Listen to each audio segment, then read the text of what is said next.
Sasagutin po natin yung tanong na bakit kaya isinulat ni Dr. Jose P. Rizal ang No Limit Tanghiri.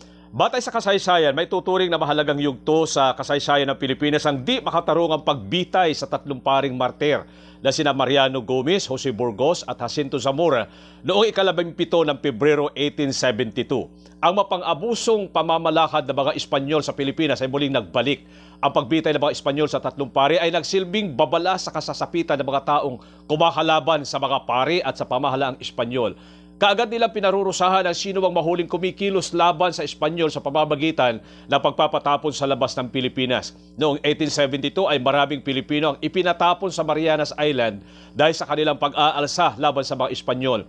Daragdagan pa ito nang makapasok dito ang diwang liberalismo sa pamamagitan ng Pilipinas sa pandaigdigang kalakalan at ang pagpapadala sa bansa ng liberal na leader na tulad ni Gobernador Carlos Maria de la Torre. Isinulat ni Rizal ang No Limit Tanghiri upang imulat ang mga Pilipino sa mga maling aral na mga pari sa simbahang Katoliko. Sa aklat na ito ay walang pakundangan niyang inilantad ang kasamaang naghahari sa pamumuno ng mga Espanyol at mga pari sa Pilipinas.